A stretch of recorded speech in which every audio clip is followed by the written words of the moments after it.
নমস্কার, মনের আনন্দে বিজ্ঞান চ্যানেলে আপনাদের সুস্বাগত। আপনারা দেখছেন এক্সপ্লোর সায়েন্স হার্টেলি @ডক্টর মিত্র সায়েন্স। এই যে চ্যানেল, এই চ্যানেলের সাহায্যে আপনারা জেনে নিয়েছেন খুব সুন্দর সুন্দর টপিক। সেই সমস্ত টপিকের মধ্যে আমি বিস্তারিত আলোচনা করেছি পৃথিবীতে কিভাবে প্রাণ সৃষ্টি হয়েছিল, বীজ আগে এসেছিল না গাছ আগে এসেছিল, কে প্রথম এসেছিল ডিম না মুরগি, লঙ্কা খেলে কেনই বা ঝাল লাগে, এইরকম কৌতূহল উদ্দীপক অনেক প্রশ্ন এবং তার যথাযথ উত্তর আমরা দিয়ে দিয়েছি এই চ্যানেলের মাধ্যমে। অনেকেই আমার খুদে পড়ুয়া এবং অন্যান্য দর্শকবৃন্দ সব দেখে নিয়েছেন।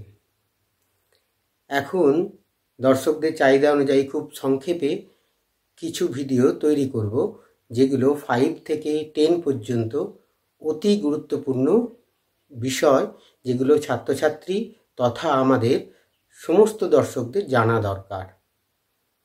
এই সমস্ত প্রশ্নের উত্তর যদি ঠিকভাবে না জানা যায় তাহলে আমাদের জ্ঞান সম্পূর্ণ হয় না। জ্ঞান সম্পূর্ণ করতে গেলে সমস্ত বিষয়ের জ্ঞানই দরকার, সে ইতিহাস হোক, ভূগোল হোক, সাহিত্য হোক, অঙ্ক হোক, সব কিছুই। এখন আমার প্রশ্ন ছিল যে আমরা পারদকে তো তরল ধাতু বলেই জানি, তাহলে পারদ ছাড়া আর 3টে তরল ধাতুর নাম। আমরা যখন পড়াশুনো করেছি আমি একটাই হয়তো জেনেছিলাম, গ্যালিয়াম বলে।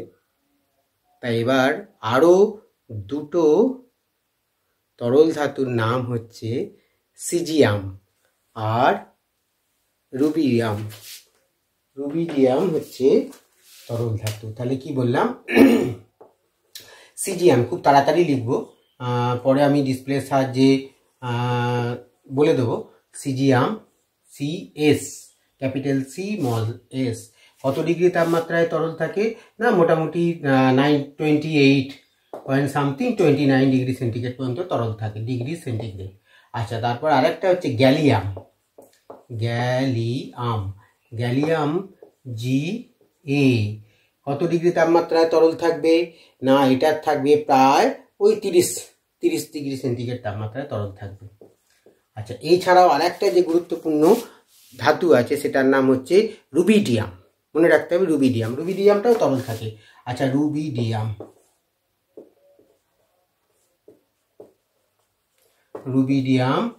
আর বি, ক্যাপিটাল R আর স্মল হাতের B। গ্যালিয়াম হচ্ছে ক্যাপিটাল G, স্মল হাতের A, আর CS মানে হচ্ছে সিজিয়াম। সিজিয়ামটা আমরা পেয়েছিলাম যখন আমরা সেকেন্ডের কথা বলেছিলাম। তো সেকেন্ডের বলার সময়, পূর্ণ কম্পন সৃষ্টি করার সময় এই সিজিয়াম ধাতুটা পেয়েছিলাম। তাই এগুলো হচ্ছে কি তরল ধাতু। এবার আমাদের আরও জানতে হবে এই মার্কারি সম্বন্ধে। মার্কারি হলো এমনই একটা তরল ধাতু যেটা খুবই বিষ, অর্থাৎ টক্সিক। সেই টক্সিসিটির জন্যে একটা গুরুত্বপূর্ণ রোগ হয়। সেই রোগটার নাম হচ্ছে মিনামাটা ডিজিজ। মিনামাটা হচ্ছে কি না, জাপানের একটি সমুদ্রের অংশ, যেখানে প্রচুর পরিমাণে রং তৈরির কারখানা সৃষ্টি হয়েছিল। এবার মানুষের চামড়ার গায়ে দেখা যাচ্ছিল যে চাকা চাকা দাগ হচ্ছে, লাল হয়ে যাচ্ছে। তখন বিজ্ঞানীরা কারণ অনুসন্ধান করতে করতে দেখেন কি, যে সেই সমস্ত সমুদ্রের যে একটা অংশ, সেই অংশের মাছ যে সমস্ত ব্যক্তিরা খেয়েছেন তাদের শরীরেই কিন্তু এরকম এই ডিজিজটা দেখা গেল। সেই মিনামাটা বেজ বা মিনামাটা সমুদ্র থেকেই এই রোগটার নাম এসছে কি, মিনামাটা ডিজিজ। এটা কিসের জন্য হয়? হেভি মেটাল বা আমাদের মার্কারির জন্য হয়। আচ্ছা, মার্কারির চিহ্ন আমার খুদে পড়ুয়ারা বলতে পারবে, যেটা অনেকেই ভুল করে। সেটা হচ্ছে কি, মার্কারির চিহ্ন আমি লিখে দিচ্ছি একবারে, আর সময় নেই। এই G, হ্যাঁ, এই G, এই মার্কারির চিহ্ন ল্যাটিন শব্দ হাইড্রোডিয়াম থেকে এসছে কি না, এই মার্কারি যে চিহ্নটা। আচ্ছা, এই মার্কারির পরমাণু ক্রমাঙ্ক কত? মার্কারির পরমাণু ক্রমাঙ্ক হচ্ছে, মনে রাখতে হবে 80। এগুলো কিন্তু ক্লাস 10 বা 9-এ লাগবে না, আরও উঁচু ক্লাসে লাগবে। আর পারমাণবিক ওজন, অ্যাটমিক ওয়েট হচ্ছে কত?